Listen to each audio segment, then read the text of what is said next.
আমাদের সমাজে একটা কথা প্রচলিত আছে, আর তা হলো বড় ভাবি তথা বড় ভাইয়ের স্ত্রী মায়ের মতন।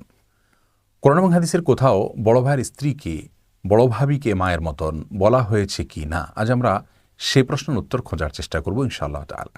প্রিয় দর্শক, আমরা জানি যে আমাদের সমাজে বিশেষ করে যৌথ পরিবারগুলোতে বড় ভাবি তথা বড় ভাইয়ের স্ত্রীরা তাদের অনেক অবদান থাকে তাদের দেবর ননদদের প্রতি, তাদের স্নেহ মমতা, তাদের অনেক ছাড় এগুলো থাকে দেবরদের জন্য, ননদদের জন্য, যার কারণে অনেকে তাদেরকে মায়ের মর্যাদা দেন, মায়ের আসনে আসীন করেন। সেটি একটি ভিন্ন বিষয়।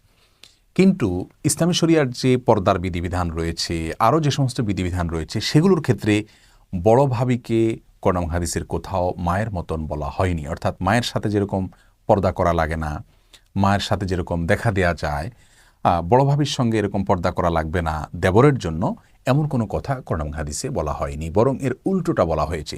এ সম্পর্কে প্রিয় নবী সাল্লাল্লাহু আলাইহি ওয়াসাল্লামকে যখন জিজ্ঞাসা করা হয়েছে, তিনি বলেছিলেন আল হামভু আল মৌত, অর্থাৎ মেয়েদের জন্য তাদের দেবররা হলেন মৃত্যুর মতো, একইভাবে পুরুষদের জন্য তাদের শ্যালিকারা হলেন মৃত্যুর মতো। যদি বড় ভাবি মায়ের মতন হতেন সার্বিকভাবে পর্দার বিধান এ সমস্ত ক্ষেত্রে, তাহলে সেক্ষেত্রে দেবরের জন্য সেটা কখনো মৃত্যুর মতো হতো না। মৃত্যু থেকে মানুষ পলায়ন করার চেষ্টা করে, দূরে থাকার চেষ্টা করে। দেবরের জন্য ভাবিকে বা ভাবির জন্য দেবরকে এবং দুলাভাইয়ের জন্য শ্যালিকাকে মৃত্যু বলে নবী সাল্লাল্লাহু আলাইহি ওয়াসাল্লাম বোঝাতে চেয়েছেন তাদের থেকে যেন দূরত্ব বজায় রাখা হয়, কারণ এখানে ফিতনার আশঙ্কা অনেক বেশি। বড় ভাবিকে বা বড় ভাইয়ের স্ত্রীকে তথাকথিত মায়ের মতন মনে করে কত রকমের অনাচারের দুয়ার যে উন্মোচিত হয়েছে, কত দুর্ঘটনা যে ঘটেছে, সেটি আমরা কমবেশ সবাই জেনে থাকবো। এজন্য ইসলামী শরিয়ার দৃষ্টিকোণ হলো এক্ষেত্রে অন্য 10 জন নারীর সঙ্গে যেরকম পর্দা করতে হবে, বড় ভাইয়ের স্ত্রী কিংবা ছোট ভাইয়ের স্ত্রী তাদের সঙ্গেও একইভাবে পর্দা করতে হবে। অনেক ভাসুর মনে করেন যে ছোট ভাইয়ের স্ত্রী হলে তার সাথে আর বোধহয় পর্দা বিধান নেই।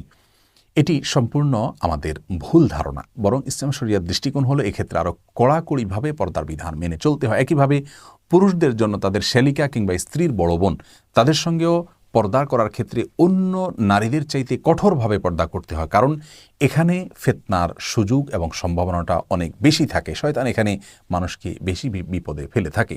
এজন্য এখানে পর্দা আরও কঠিনভাবে করতে হবে। আমরা যৌথ পরিবার থাকলে এই পর্দাটা অনেক সময় মেনটেন করা আমাদের জন্য কঠিন হয়, কিন্তু এই কঠিন কাজটাই আমাদেরকে করতে হবে।